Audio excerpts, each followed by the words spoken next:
Welcome to the Healthier Tech Summit, where you can learn to optimize your tech-life balance from top industry experts across digital wellness, building biology, and EMF health. I'm your host, R. Blank, and I wish to thank you so much for your participation. And please be sure to attend the live panel later today at 1 p.m. Pacific time, where you get to ask the experts anything. Welcome back to the Healthier Tech Summit. I'm your host, R. Blank. We're on day one of the summit, which is focused on the healthier tech lifestyle. And my special guest is Agius Saliba. Alex has been a Maltese member of the European Parliament since 2019, when he was just 31 years old. He is vice president of the S&D Group on Innovation, AI, and a Strong Digital Europe for All, as well as vice chair of the Committee of Petitions, member of the Committee on the Internal Market and Consumer Protection, and substitute on the Committees on Employment and Social Affairs and Industry, Research and Energy. MEP, or Member of EU Parliament, Saliba, was the Parliament's key negotiator on the Common Charters proposal and has also worked on the Digital Services Act and the Combat Child Sexual Abuse Material, or CSAM, proposal, the Right to Disconnect, and the Media Freedom Act. MEP Saliba was previously a guest on episode 9 of the Healthier Tech podcast, and I'm very pleased to have the opportunity to chat with him again about this very important topic of the right to disconnect. Welcome, MEP Saliba. It's such a pleasure and an honor to have the opportunity to speak with you again. Thanks for this invitation. It's always a pleasure to engage with you and also with your viewers. So, the right to disconnect. This is not a concept, right? Because you and I have chatted before, and I got to share that episode with my listeners, and I realized it's just not something that a lot of North Americans understand. So let's start with what is the right to disconnect? Hello, I'm R. Blank, host of this Healthier Tech Summit and the Healthier Tech Podcast, available on Apple, Spotify, and all major podcasting platforms. I devote a lot of resources to provide free education on a wide variety of topics: new technologies, digital wellness, EMF and toxins, lifestyle, and breathwork, all aimed at helping you find a healthier balance in your relationship with modern technology. That's what this Healthier Tech Summit and my Healthier Tech Podcast are. In addition to that, here at Healthier Tech, we also provide a growing number of courses that go in depth on really important topics. Courses like how to get the best night's sleep of your life, how to fly and travel more safely, how to ditch the Wi-Fi and hardwire your internet, and how to have a healthy social media diet, and more. And because you're taking the time to attend the Healthier Tech Summit, I'm offering you a special 30% discount on our entire course catalog. That's right. Save 30% on any or all of our expert-led courses with this special coupon. Just click on the Healthier Tech Lifestyle link below to claim your special discount. Thank you so much for your support, and I hope you enjoy the summit. So basically, the right to disconnect in simple terminology. It's the concept working against the always-on culture.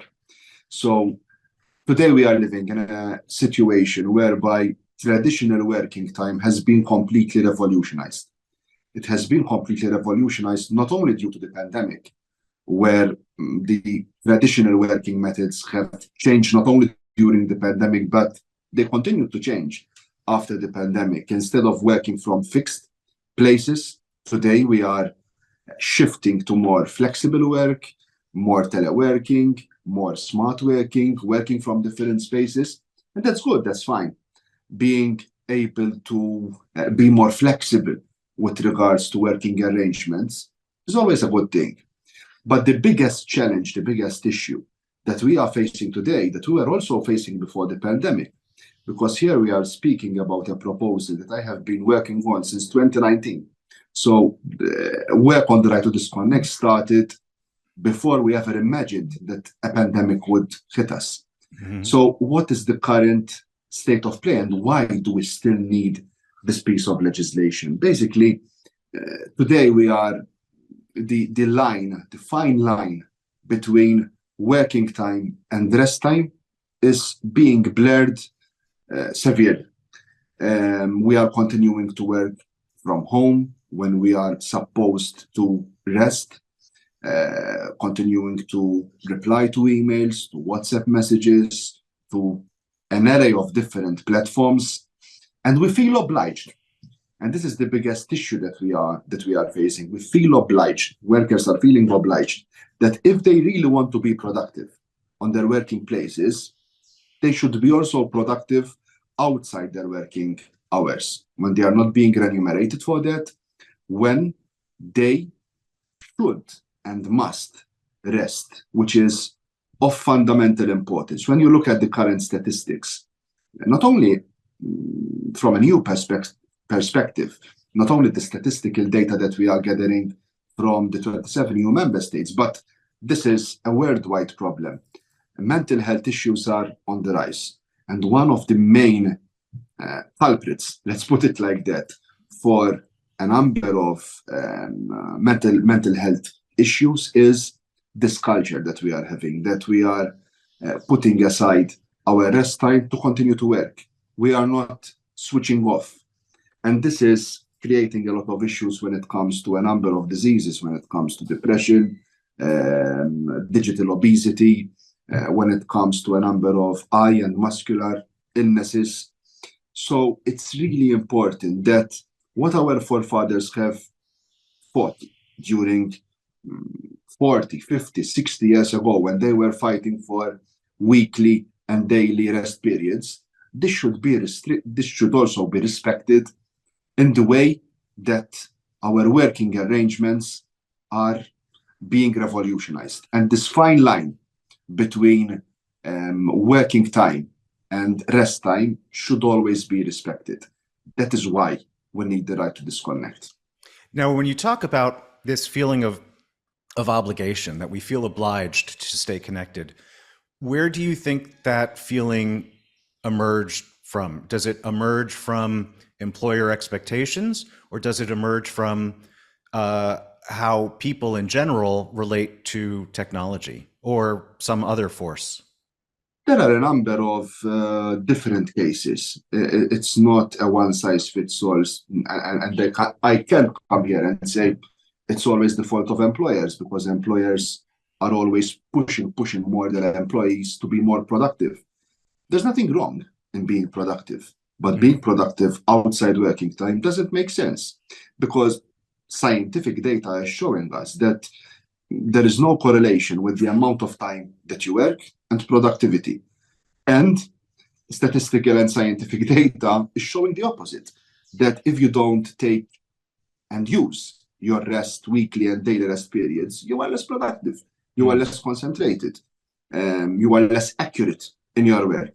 And that is why we need to start introducing more this culture of respecting rest time, this culture of being able to switch off.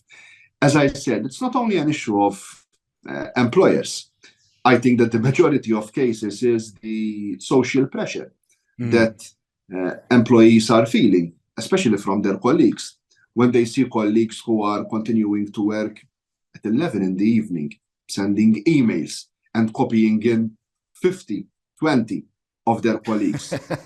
Other colleagues will feel obliged to continue to reply.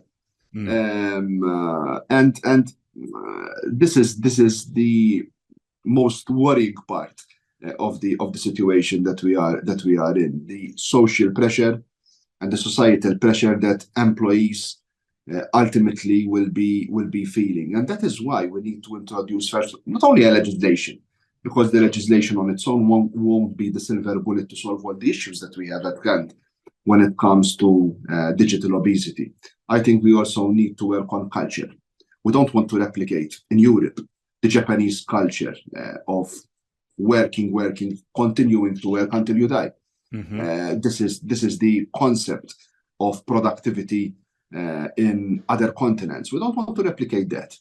What we want to implement at EU level is the respect of rest time, is the respect of the important time that each and every individual in our society should enjoy and must enjoy, that of being able to relax, to spend their free time, their weekends, their off time, their time after work with their family, with their loved ones, because this is really important. And today, I feel that we are more receptive, we are more sensitive when it comes to mental health issues. After the pandemic, I believe that, not after the pandemic, but in concurrence with the pandemic, we had another pandemic, and we are still facing this pandemic, the pandemic of mental health issues. So it is really important, at least, to control this rise in mental health issues by doing something tangible. And the right to disconnect is something tangible which can help us to reduce stress, burnouts, depression, and a number of issues which have a direct correlation when it comes to our mental health. Yeah, when we last spoke, I believe you referred to this second epidemic as a silent pandemic. And and so it's spanning, but it's not just mental health issues as you just outlined, right? It includes stress-related injuries. It includes what you refer to as digital obesity. So are you seeing a broad or an increasing awareness of this as a social problem that needs to be addressed? Definitely. If you look at different initiatives that have been undertook within the European Union. So what is the current state of play when it comes to the right to disconnect? Mm-hmm. The European Parliament has approved this legislation on 21st of January 2021, but we are still waiting for the Commission to come up with the proposal after using a particular article in the Treaty of the European Union to start dialogue between social partners at EU level. So we are still waiting for a concrete piece of legislation by the Commission to regulate the right to disconnect horizontally, so each and every worker within the European Union, despite from where they are coming, despite their industrial background, they should and they must enjoy the right to disconnect. But we are still waiting, and probably within the coming weeks, the Commission will be coming up with a proposal. But we have seen a number of initiatives being undertaken in the meantime, from 2021 until today. So first of all, France was on the frontier when it comes to the implementation of the right to disconnect. It was the first member state before we came up with our proposal, which introduced the right to disconnect, not as a fundamental right to be enjoyed by each and every worker, but as a right to be enjoyed by around 25-26% of the French workforce. We had an initiative in Luxembourg on 13 June 2023, where a new law entered in force, introducing the right to disconnect in the Luxembourg labor code, therefore introducing a number of safeguards for those companies who employ more than 150 employees.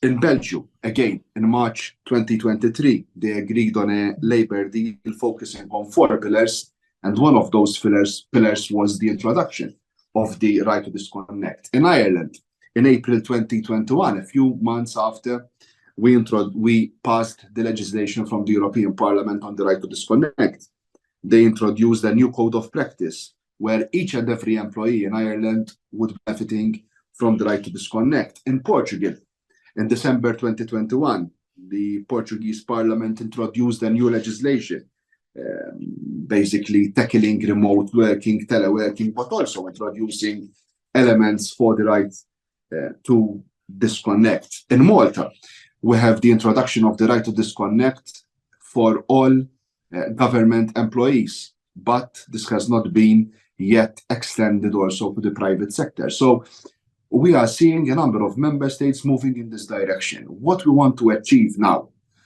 with a legislation at European level, and this is the benefit of the European system. The benefit of the European system is that when we legislate, and when the Commission comes up with a proposal, when we negotiate between the institutions, we have one single piece of legislation which will not differentiate between nationalities. It will be one legislation protecting each and every worker. But I am seeing a push in this direction, and we are seeing a big push from a number of member states who legislated before the European Union, before the European Commission. Therefore, I think that the concept of the right to disconnect is being appreciated and is being accepted with the European Union. So you hit on something there that I think is interesting. You talked about in In France, which was a pioneer in the implementation of this, it isn't. It's a right, but it's not a fundamental right. And in your view, and in what is being sculpted at the EU level, it is being treated as a fundamental right. Can you describe the difference between a right and a fundamental right, and why the right to disconnect should be a fundamental right? It is a very important distinction, and that is why we are always pushing for the right to disconnect to be a fundamental right. What's the difference? Introducing, for example, the right to disconnect, which is limited. Normally, when it comes to limitation of the right to disconnect, the right to disconnect is limited on the number of employees in particular companies. So the argumentation is used that for SMEs and small companies, it is not flexible to introduce the right to disconnect because of particularities that companies will need. And basically, and I can never understand this concept, because I can never understand the fact that a smaller company will ultimately require that its employees would work outside their working time, because this is the right to disconnect.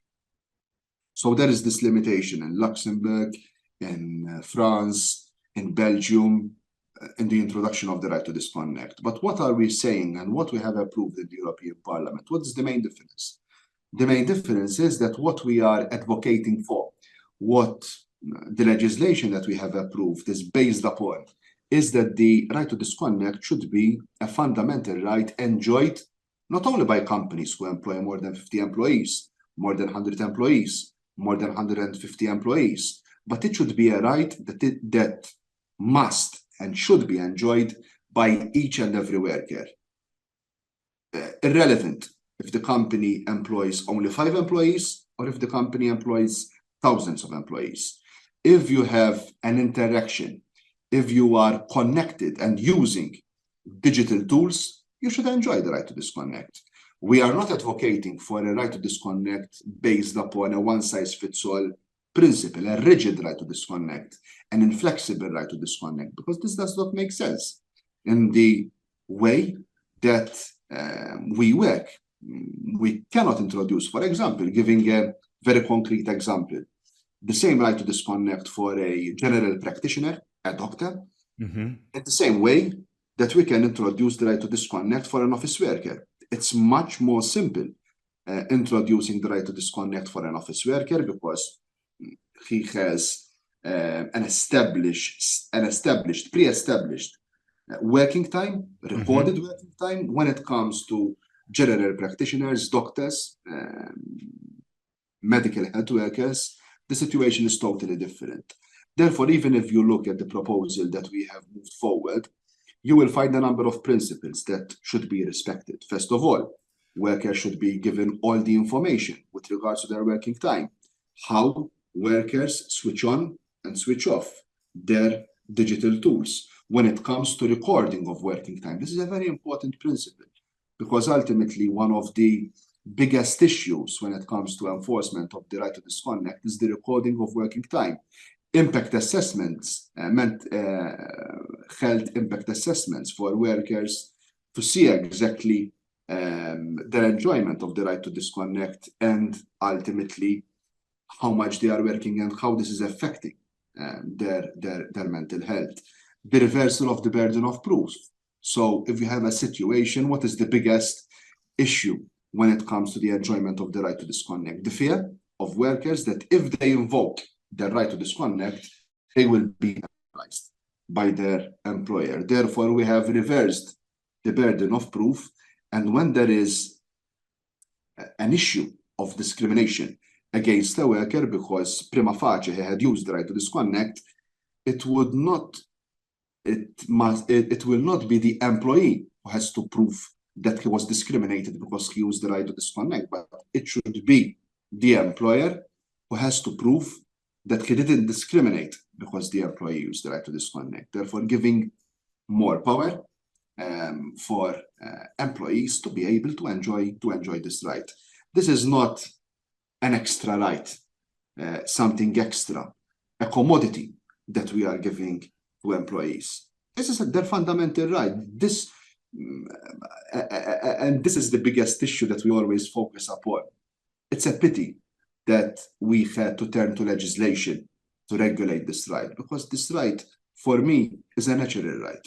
If you are not being remunerated for the work that you are doing after working time, if you have already an array of pieces of legislation which have been enforced for a number of years, establishing weekly, daily rest periods, why do you need the right to disconnect? This should be an obvious right, a natural right, a fundamental right. That is why we are saying that this right should not be restricted. It should be a fundamental right enjoyed by everyone. So talking about addressing this through a set of principles rather than a rigid system, I think goes some way to answer my next question. But how do you respond to concerns of some employer organizations that this right, and especially treating it as a fundamental right, not a company size based system, that it would limit their flexibility and their competitiveness? No, I think this is a very easy question to reply. And this was a question, for example, that was moved forward by Business Europe in their lobbying when we were voting upon this directive within the European Parliament. Productivity is not measured after working time. If you want your company to be productive, you should pay your employees. If you don't have enough employees, employ more employees so that they can work during their legal time when they are when they can work, because an employee, an individual, a human being is not a machine, is not a robot. They cannot work 24/7. Therefore, productivity will not be hindered by the right to disconnect, because productivity is measured during working time. As I said, it's not a question of small, big companies, SMEs. It's an issue that productivity, competitivity, it should be measured during the time that employees are legally bound to work, not when they are at home, not when they are enjoying their rest time, not when they are enjoying their friends, their family time. So for me, this is an argumentation that doesn't hold against the right to disconnect. The right to disconnect will not kill competitivity, it will not kill productivity, but I am a firm believer that it will enhance competitivity, it will enhance productivity, because the healthier our workforce, if our workforce has an optimal mental health, it will be more productive, it will be more competitive, it will give more. So it's not an issue that you should and you must keep your employees always on the alert to be productive. You should give your employees their fundamental rights, their rights to rest, for them to be more productive, and for you to be more competitive as an employer. There are, while the right to disconnect has not gained much traction in North America, there are a growing, still small, but growing number of companies that are experimenting with a 4-day work week. And while not universally successful, in many cases, increased amounts of productivity are being documented, increased worker satisfaction, reduced turnover, and so forth. Have you been able to draw on the lessons from those types of experiments in sculpting the right to disconnect legislation? But again, when we are speaking of more flexible working arrangements, I think that these are always productive, and then it's a question more of the implementation of the types of flexible arrangements. But when we are speaking of right to disconnect, it's not something which is dealing with flexibility. At the same time, in parallel with the right to disconnect, we are, for example, pushing for a stronger legislation when it comes to teleworking, smart working, and flexi working. So strengthening the rights at EU level when it comes to different working arrangements which are flexible, smart. I have nothing against introducing 4-day weeks. Because, as I said, I'm a firm believer of the principle that the more rest that our employees can enjoy, that our workers can enjoy, the more productive they are. And this, in fact, worked really well when there was also a member state which introduced 4-day week within the EU. But you were also mentioning some companies and some good practices whereby you had some American companies who also introduced a 4-day week, and they saw their employees being more productive. And this is a direct correlation also with the right to disconnect, that giving more flexibility to your workers, making sure that they are enjoying their rest time, that they have more time to relax, to unwind, this can help them to be more productive. And I think that this is the natural lesson that we have learned when we introduced not only the right to disconnect, but other good practices of working relations for our workers. So I think it's a good lesson, and I think it's a good example and a good argumentation also that we can use to fight on for the introduction of the right to disconnect as a fundamental right to each and every worker. My ambition is not only Europe, but throughout also other continents.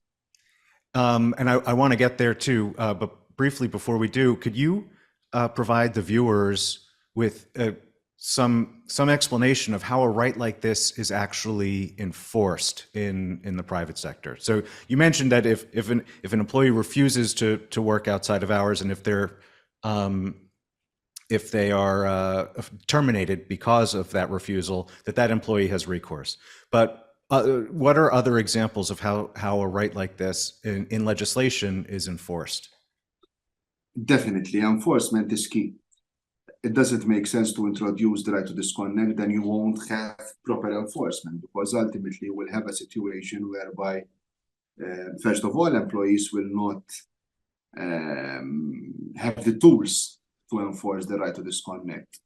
Or worse, they will be afraid to invoke the right to disconnect because they will be penalized if they do so.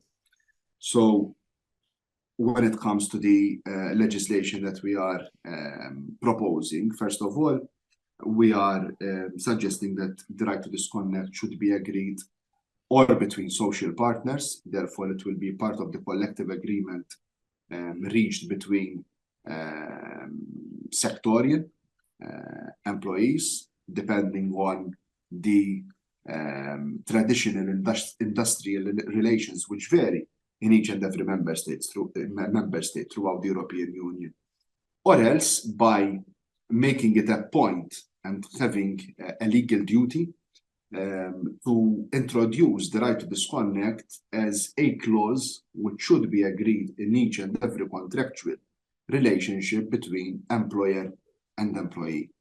As I said before, I think one of the biggest elements, the most important elements for making sure that there is no abuse when the right to disconnect is being used by employees is the issue of the reversal of burden of proof that I have explained before.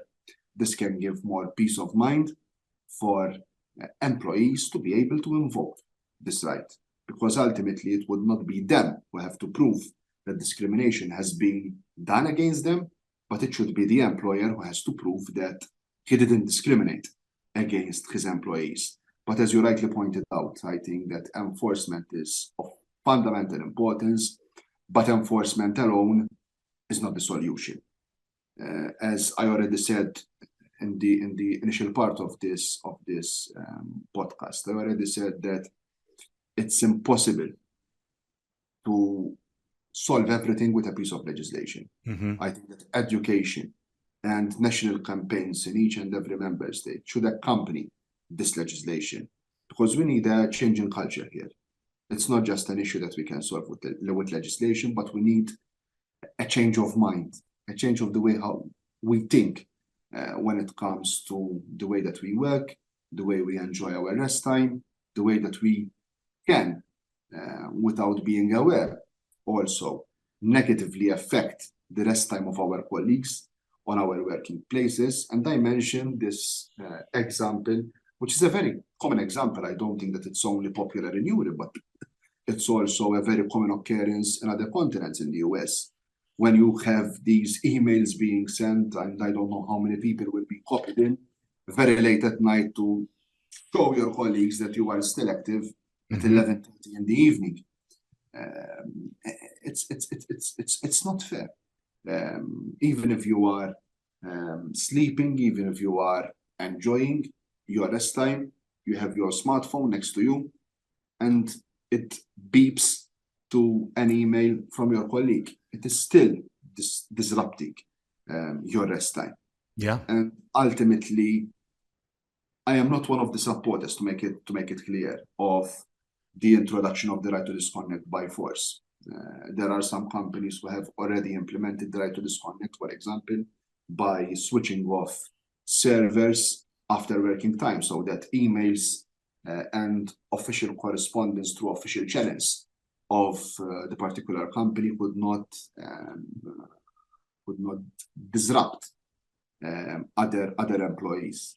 But at the same time, I believe that apart from legislation, we should have a lot of educational campaigns to explain how important it is to be able to switch off, rest, and enjoy your free time. And how I completely understand that. I really like that. I'm wondering, how is that approached? Right. So is that, do you have budget allocation as part of the legislation, or is that a separate drive to create an education campaign, or how does something like that work in the European Union? Yes, I have already, for the past 2 years, lobbied, because I'm also responsible for the social and employment budget within the European Parliament. And we have already requested the European Commission to allocate for the past 2 years a particular budget, first of all, to make more research when it comes to the effect of the always-on culture, the effect of not being able to enjoy your right to disconnect, but also in parallel to fund a number of national campaigns to explain how important it is for our mental health, for our well-being, ultimately, to switch off, to enjoy our fundamental rights of weekly and daily rest periods. We haven't started these campaigns, obviously, because we are still waiting for the Commission to come up with the proposal for legislation, but it is really important that apart from the legislation, we will have the right funding, targeted funding, to be able to fund these campaigns in each and every member state. So earlier, a little bit earlier, you mentioned it's not just your ambition to have this implemented and successful at the European level, but at the global level. Is that something that you would like to participate in? And if so, or are you just hoping to set the example in Europe and someone sees it and says, we should do the same thing? I think and this is the experience that I got from the past 4.5 years now as a member of the European Parliament. I think that when the European Union sets a good precedent with pieces of legislation, as you rightly mentioned in your introductory remarks, I was also responsible for another very important piece of legislation in the digital sphere, the Digital Services Act. The fight that we have done during these past 4 years to regulate the digital Wild West that we had, where big tech companies were deemed to be uncontrollable, where people were laughing at us 4 years ago when we tried to regulate Meetup, when we tried to regulate X, when we tried to regulate these platforms that were viewed as too big to handle. But when you do so, when you have the courage to do so, and ultimately, I believe that when we will be introducing the right to disconnect in legislation, as we did in the Digital Services Act, other continents will be taking up this example. I remember 3 years ago, I was in Silicon Valley discussing with a number of these big tech companies and also with a number of universities and researchers, the Digital Services Act, and also the AI Act. there were a lot of people who were laughing at us, telling us, how can you define AI? How can you regulate AI? But today we are having a totally different discussion in the US. For example, when it comes to AI, where a couple of months ago, when we were meeting a number of senators and members of the House, they were speaking about the ambition to be able also to regulate more and put the individual more at the center of AI. So I believe that when we have good legislation in Europe, and this will be working and leaving its positive impact, this will also be replicated in other continents. Hopefully, the US will also follow suit when it comes to the implementation of the right to disconnect. I'll try to do my part by getting your message out there. You talk about other examples of successes you've had that have had impact outside of Europe. And one, before I let you go, and you've been very generous with your time, before I let you go, one I wanted to touch on, because a lot of our viewers will soon be buying new iPhones, and they'll see that their old accessories aren't working so well. And that is because of the universal charger law, which has forced the world's, I think they're still the world's largest corporation or the world's largest non-oil corporation, to completely change their tech specs.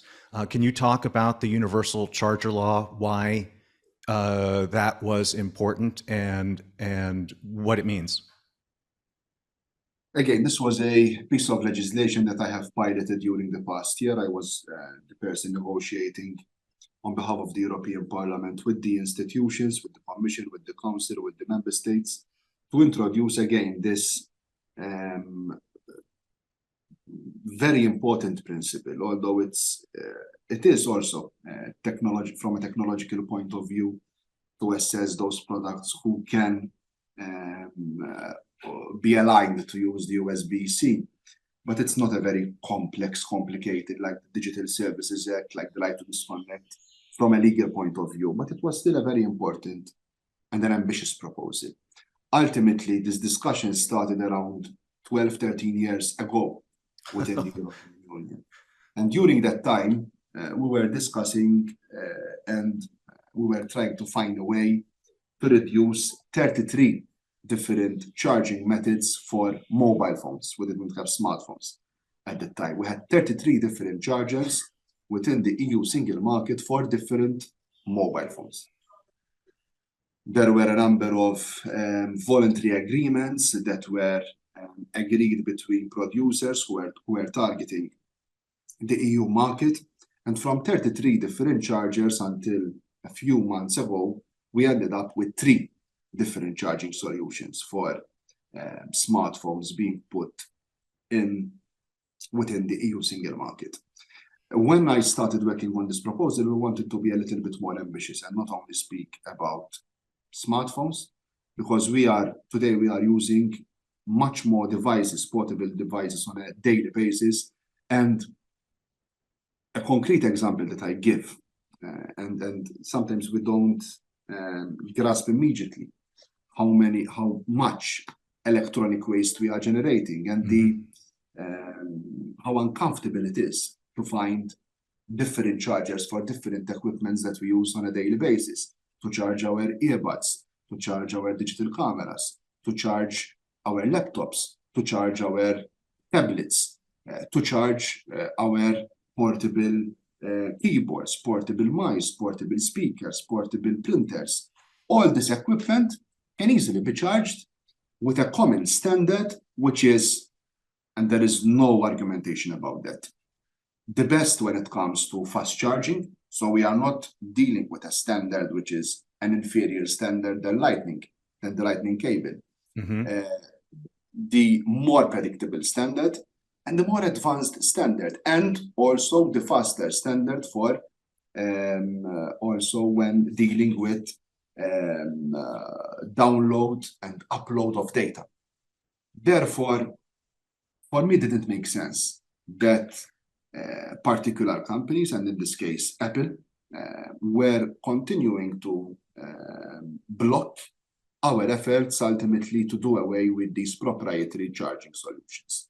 And my question is one, when you have proprietary charging solutions, who benefits from proprietary charging solutions? Consumers? No. Our environment? Definitely not. The ones who benefit more, that the only ones who are benefiting from proprietary charging solutions are companies like Apple, because they are the ones who are selling their own chargers, which are incompatible with other devices. Now, the information that we are getting is that on the 12th of September, when Apple will be putting on the market their iPhone 15, definitely it has to be USB-C for EU market, and they will be obliging. With this standard, we don't have clear information if this would also be replicated for other continents. Therefore, their iPhones will be having just one common USB-C charging port for all their iPhone 15s. This is what we would really like to see, because ultimately we will not be helping EU consumers, but we will also be helping other consumers all around the globe, because they will be having one charger compatible with other devices. Because as I said, the EU common charger is not only about smartphones, it is also about 13 other different products that we use on a daily basis. So now, in 2 years' time, you can be able to charge your laptop with the same charger as your smartphone. You can charge your earbuds with the same charger of your laptop.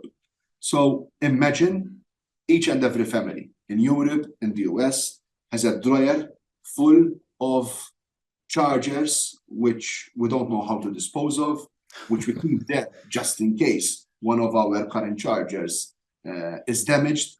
So this is creating a lot of useless electronic waste. We are using much more non-renewable natural resources to produce these chargers for nothing. For what? We are paying more for the products, because now in the EU market you will be having the option to buy a bundled product or an unbundled product. Therefore, an iPhone with a charger or an iPhone without a charger. Because if you are using USB-C already cables, you don't need another charger in the box. You already have one. So this will also be beneficial for consumers when it comes to the price that they are paying for their products, our environment and environmental sustainability, and also commodity, because ultimately you don't need to borrow different chargers, see exactly which charger is compatible with what.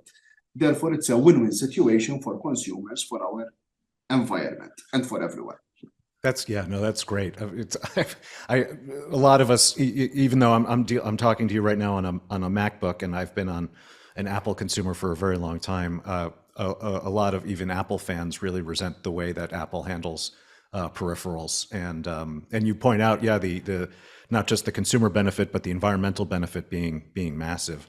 Well, MEP Saliba, you've been very generous with your time. I won't take up any more. I want to thank you not only for taking the time to appear here at the Healthier Tech Summit, but it is so, I'll just say a unique experience to encounter a policymaker who comes to these issues of the intersection of modern technology, personal health, and environmental health with such sophistication and understanding, honestly, of technology in the United States. When you see these hearings in Congress and what the senators are asking, Mark Zuckerberg, you really kind of lose hope that the people in charge don't even understand what the issues are.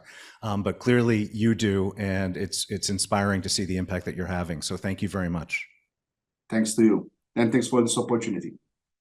And if you love this presentation, join us live this afternoon at 1 p.m. Pacific time, where we will be answering your questions with a live panel of speakers. I'll see you at the panel.